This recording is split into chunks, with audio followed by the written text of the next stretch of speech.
Hi hello ನಾನು ನಿಮ್ಮ ಸ್ವಾತೀಸ್ new daily ಲಾಗ್ಸಿಂದ ಇವತ್ತು ನಾನು ಇಡ್ಲಿಯಿಂದ ಹೇಗೆ ಉಳಿದಿರುತ್ತಲ್ವ ಆ ಇಡ್ಲಿನ ಹೇಗೆ ಉಪ್ಪಿಟ್ಟು ಮಾಡೋದು ಅಂತ ಹೇಳ್ಕೊಡ್ತಾ ಇದ್ದೀನಿ. ಇವಾಗ ನಾನು ಇಡ್ಲಿಯಿಂದ ಉಪ್ಪಿಟ್ಟನ್ನು ಹೇಗೆ ಮಾಡೋದು ಅಂತ ತೋರಿಸ್ತೀನಿ ನಿಮಗೆ. ಒಂದು ತುಂಡು ಇಡ್ಲಿ ಉಳಿದಿತ್ತು, ಅದನ್ನ ನನ್ನ ಮಗಳು ಉಪ್ಪಿಟ್ಟು ಮಾಡಿಕೊಡಮ್ಮ ಏನಾದರೂ ಮಾಡಿಕೊಡೋದ್ರಿಂದ ಅಂದ್ಲು.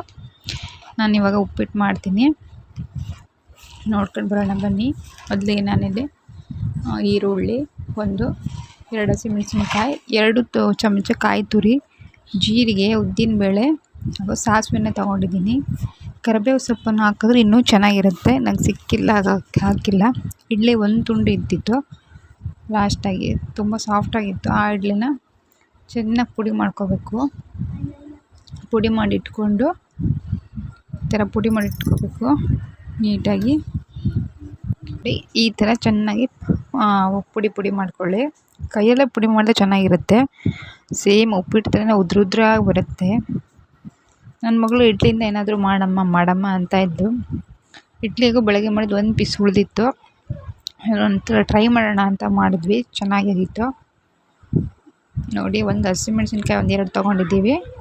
ಆಮೇಲೆ ಕಾಯಿ ತುರಿ 1-2-3 ಸ್ಪೂನು, ಹಾಗೆ ಜೀರಿಗೆ, ಉದ್ದಿನಬೇಳೆ, ಹಾಗೆ ನಾನು ನಂದಿನಿ ತುಪ್ಪನ ತೊಗೊಂಡಿದ್ದೀನಿ ಒಗ್ಗರಣೆ ಹಾಕೋಕ್ಕೆ.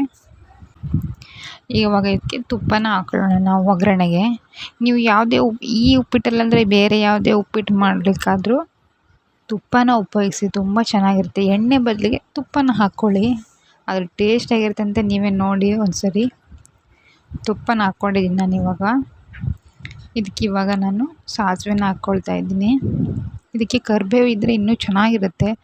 ಕರಿಬೇವು ಸಿಕ್ಕಿಲ್ಲ, ನಮ್ಮಲ್ಲಿ ಇರಲಿಲ್ಲ, ಅದಕ್ಕಾಗಿ ಹಾಕ್ಕೊಂಡಿಲ್ಲ. ನೀವು ಕರಿಬೇವನ್ನು ಹಾಕ್ಕೊಳ್ಳಿ, ಅದು ಇನ್ನೂ ಚೆನ್ನಾಗಿ ಫ್ಲೇವರ್ ಕೊಡುತ್ತೆ. ನಾನಿಲ್ಲಿ ಸಾಸಿವೆ ಹಾಕ್ಕೊಂಡಿದ್ದೀನಿ. ಇವಾಗ ಅದು ಚಟ್ಪಟ ಅಂತ ಹೊಟ್ಟಬೇಕಾಗತ್ತೆ. ಇಲ್ಲಾಂದರೆ ನೀವು ಎಣ್ಣೆ ಹಾಕಿದ ತಕ್ಷಣ ಏನಾದರೂ ಈರುಳ್ಳಿ ಹಾಕ್ಕೊಂಡ್ರೆ ಅದು ಹೊಟ್ಟದೆ ಇದಾದರೆ ಅದು ಕೈ ಬರುತ್ತೆ. ಸಾಸಿವೆ ಚಟಪಟ ಅಂತ ಹೊಟ್ಟಬೇಕು. ನೀವು ಬೇರೆ ಯಾವುದೇ ಉಪ್ಪಿಟ್ಟು ಮಾಡೋದು ಗೀನೇ ಉಪಯೋಗಿಸಿ, ತುಪ್ಪನೇ ಉಪಯೋಗಿಸ್ಕೊಳ್ಳಿ, ಎಷ್ಟು ಚೆನ್ನಾಗಿರುತ್ತೆ ಅಂತ ನೋಡಿ.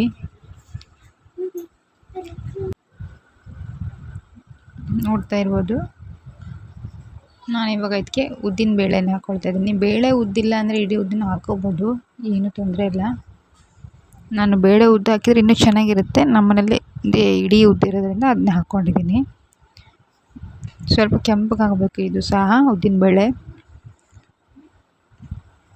ಇದು ಕೆಂಪಗಾದ ತಕ್ಷಣ ಸ್ವಲ್ಪ ಹುರಿದು ಆಮೇಲೆ ಜೀರಿಗೆನ ಹಾಕ್ಕೋಬೇಕು.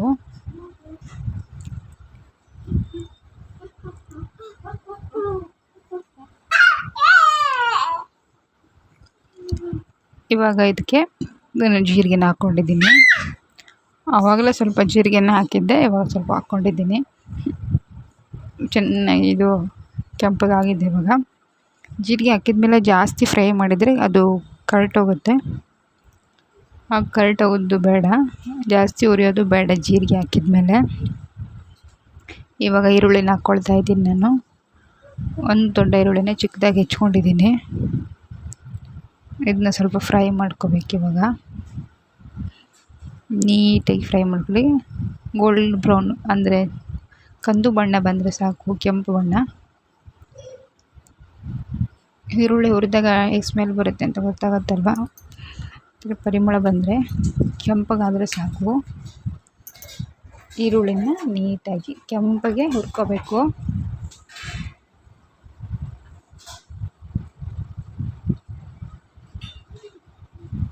ಈ ಥರ ಹುರ್ಕೊಳ್ಳಿ ನೀಟಾಗಿ. ಇಡ್ಲಿನ ನೀವು ಕೈಯಲ್ಲಾದರೂ ಪುಡಿ ಮಾಡ್ಕೋಬೋದು, ಇಲ್ಲಾಂದರೆ ನೀವು ಸ್ಮ್ಯಾಶರಲ್ಲಿ ಕೆಲವ್ರು ಮಾಡ್ಕೋದಾದರೂ ಮಾಡ್ಕೋಬೋದು. ಬೇಡ, ಸ್ಮ್ಯಾಶರ್ಗಿಂತ ಕೈಯಲ್ಲೇ ಬೆಸ್ಟ್ ಅಂತ ಹೇಳ್ತೀನಿ. ನೋಡ್ತಾ ಇರ್ಬೋದು, ನಾನೀಗ ಹೊಸದಾಗಿ ಚಾನಲ್ ಸ್ಟಾರ್ಟ್ ಮಾಡಿದಿರೋದು ಇದು. ಸದ್ಯಕ್ಕೆ ಊರಲ್ಲಿರೋದ್ರಿಂದ ಈ ಥರ ಬರ್ತಾಯಿದೆ ವಿಡಿಯೋ. ನೀವು ಸಬ್ಸ್ಕ್ರೈಬ್ ಮಾಡ್ಕೊಂಡಿಲ್ಲ ಅಂದರೆ ಇನ್ನೂ ಫಸ್ಟಾಗಿ ನೋಡ್ತಾರೆ, ಸಬ್ಸ್ಕ್ರೈಬ್ ಮಾಡಿಕೊಳ್ಳಿ. ಇವಾಗ ನಾನು ಹಸಿಮೆಣಸು ಹಾಕ್ಕೊಳ್ತಾ ಇದ್ದೀನಿ. ಚಾನಲ್ನ ಫಸ್ಟ್ ಟೈಮ್ ನೋಡ್ತಾ ಇರೋರು ಸಬ್ಸ್ಕ್ರೈಬ್ ಮಾಡ್ಕೊಳ್ಳಿ, ಲೈಕ್ ಮಾಡಿ, ಹಾಗೆ ಬೆಲ್ ಐಕನ್ ಬಟನ್ನ ಪ್ರೆಸ್ ಮಾಡೋದನ್ನ ಮರಿಬೇಡಿ. ಯಾಕಂದರೆ ಒಂದ್ಸರಿ ಪ್ರೆಸ್ ಮಾಡಿಬಿಟ್ರೆ ನಾವು ಮಾಡೋ ಎಲ್ಲ ಅಡುಗೆನೂ ನೀವು ಹುಡುಕ್ಬೇಕಂತಿಲ್ಲ, ಅದಾಗಿ ನೋಟಿಫಿಕೇಷನ್ ಬರುತ್ತೆ. ಪ್ಲೀಸ್ ಸಬ್ಸ್ಕ್ರೈಬ್ ಮಾಡ್ಕೊಳ್ಳಿ. ಹಾಗೆ ಹೇಗಿದೆ ಟ್ರೈ ಮಾಡಿ ನನಗೆ ಕಮೆಂಟ್ ಮಾಡಿ. ಇವಾಗ ಇದು ಸ್ವಲ್ಪ ಫ್ರೈ ಆಗಬೇಕು. ಹಸಿಮೆಣಸು ಸಹ ಸ್ಮೆಲ್ ಒಂಥರ ಪರಿಮಳ ಬರುತ್ತೆ. ಫ್ರೈ ಆದಾಗ ಅದು ಪರಿಮಳ ಬರುತ್ತೆ, ಗೊತ್ತಾಗತ್ತೆ ನಿಮ್ಗೆ.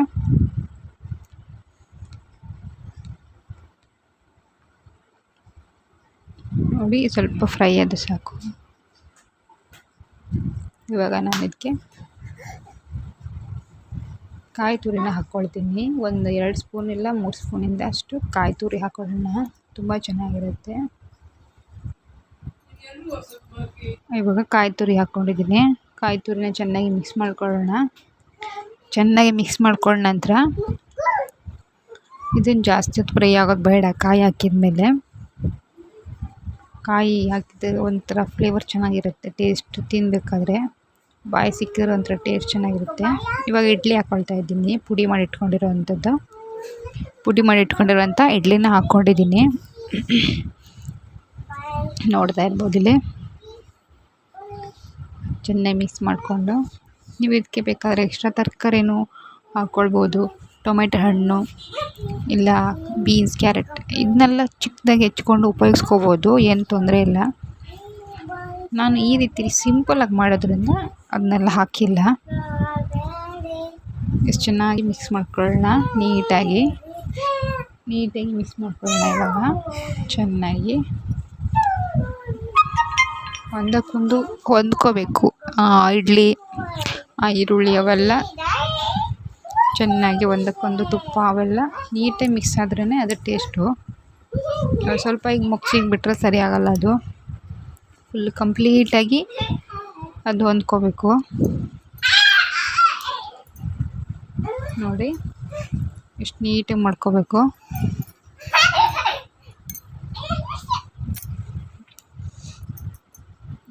ನೋಡಿದ್ರಲ್ವ. ಇವಾಗ ನಾನು ಇದಕ್ಕೆ ಕೊತ್ತಂಬರಿ ಸೊಪ್ಪನ್ನು ಆ್ಯಡ್ ಮಾಡ್ಕೊಳ್ತಾ ಇದ್ದೀನಿ. ಫೈನಲಿ ಇದು ಸ್ವಲ್ಪ ಮಿಕ್ಸಪ್ ಮಾಡ್ಕೊಳ್ಳಿ.